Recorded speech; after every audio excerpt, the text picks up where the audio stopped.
The asphalt of Highway 17 doesn't look like a graveyard. They call it the Throw, a 30-mile stretch of two-lane blacktop that cuts through the dense, suffocating pine forests of the Pacific Northwest. There are no gas stations here. No rest stops, just the trees, pressing in from either side like a crowd of people holding their breath. Elias didn't believe in ghosts. He believed in metrics. As a professional skeptic and live streamer with 2 million subscribers, his career was built on the cold, hard light of a high-definition camera.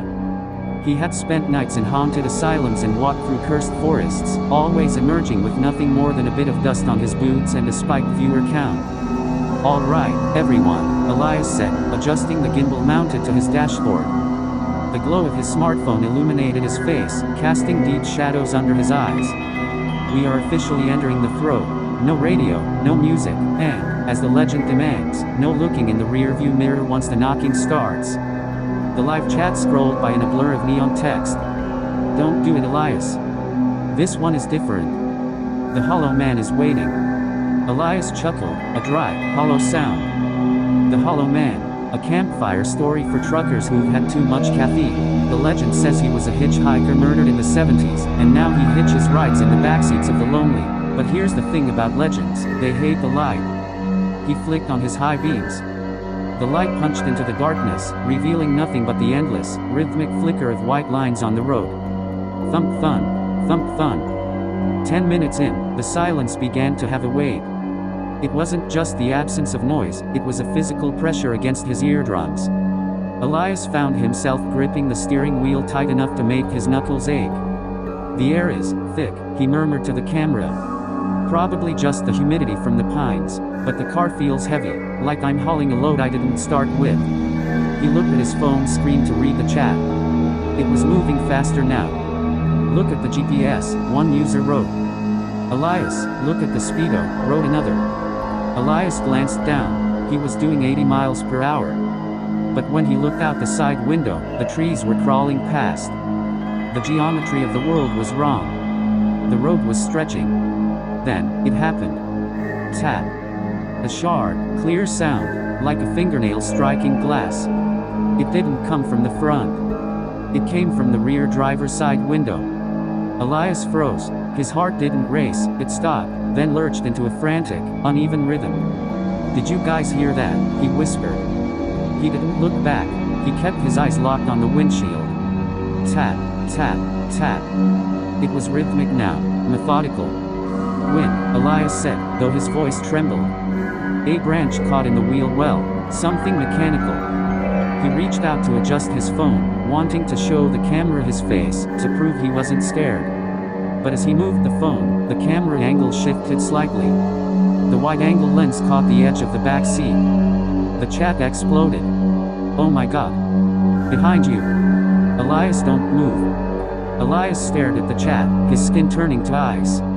What are you seeing?" He dared to look at the small preview window on his phone. In the grainy, low-light digital feed, the back seat wasn't empty. There was a shade. It was tall, too tall for a human to sit comfortably in a sedan. It was draped in something dark and wet-looking.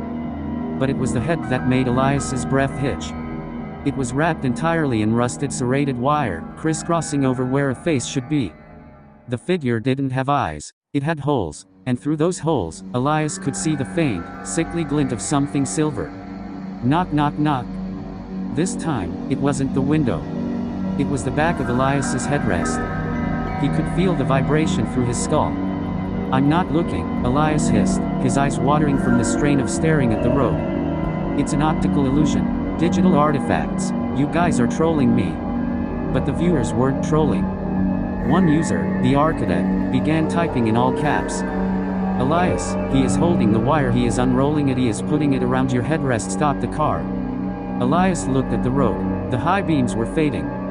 Not because the bulbs were dying, but because the darkness was getting thicker, swallowing the light.